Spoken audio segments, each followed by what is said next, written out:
છોટાઉદેપુર જિલ્લા પંચાયત ખાતે જિલ્લા પંચાયત પ્રમુખ અને ઉપપ્રમુખની ચૂંટણી યોજાઈ। આજ રોજ સવારે 11 કલાકે અધિક કમિશનર ગાંધીનગરની અધ્યક્ષતામાં જિલ્લા પંચાયત પ્રમુખ અને ઉપપ્રમુખની ચૂંટણી કરવામાં આવી હતી, જેમાં ભારતીય જનતા પાર્ટીના પ્રમુખ પદના ઉમેદવાર રાઠવા ઉપેન્દ્રભાઈને 19 મત મળતા વિજેતા જાહેર કરાયા હતા, તેમજ ભારતીય જનતા પાર્ટીના ઉપપ્રમુખના ઉમેદવારને પણ 19 મત મળતા વિજેતા જાહેર કરવામાં આવ્યા હતા। જિલ્લા પંચાયતના 32 ઉમેદવારોમાંથી 19 ભારતીય જનતા પાર્ટીના અને 13 આમ આદમી પાર્ટીના ઉમેદવારો ચૂંટાયા હતા, જેમાંથી આમ આદમી પાર્ટીના 12 ઉમેદવાર આજ રોજ હાજર રહ્યા હતા, તેમજ એક ઉમેદવાર આમ આદમી પાર્ટીના ગેરહાજર રહ્યા હતા।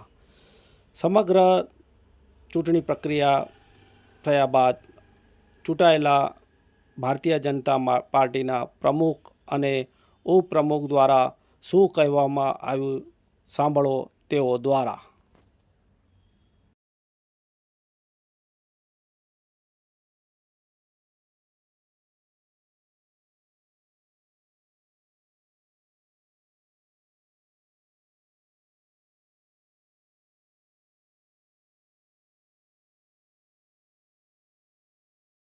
हाँ उमर भाई पाછળ રાખ। हाँ स्टार्ट मान लो बाबा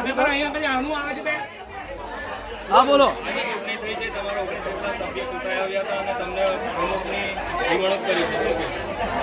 છોટાઉદેપુર જિલ્લા પંચાયતના પ્રથમ ટર્મ માટે પ્રમુખ તરીકે ભારતીય જનતા પાર્ટીએ મારો એટલે કે ઉપેન્દ્રભાઈ હરિદાસ રાઠવાનો મેન્ડેટ આપ્યો હતો અને ભારતીય જનતા પાર્ટીના 19 ચૂંટાયેલા સભ્યોએ ભારતીય જનતા પાર્ટીના ઉમેદવાર તરીકે મારી તરફેણમાં મતદાન કરી મને બહુમતીથી જીતાડ્યો છે। આ તબક્કે પ્રદેશ ભારતીય જનતા પાર્ટીના શીર્ષ નેતૃત્વનો, રાષ્ટ્રીય નેતૃત્વનો અને જિલ્લા ભાજપના તમામ હોદ્દેદારો, પ્રમુખશ્રીનો અને સાંસદ ધારાસભ્યશ્રીનો આભાર વ્યક્ત કરું છું।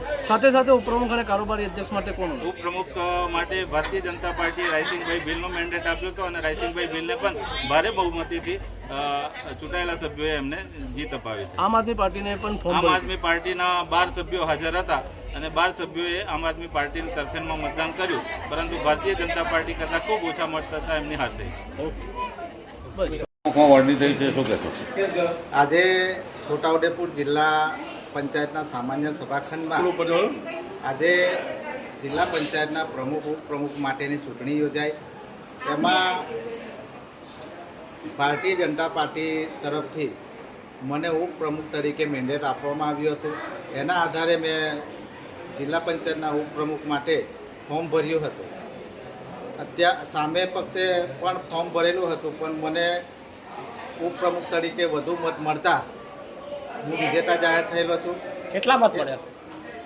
અમને 19 મત મળ્યા છે અને સામે પક્ષે 12 મત મળ્યા।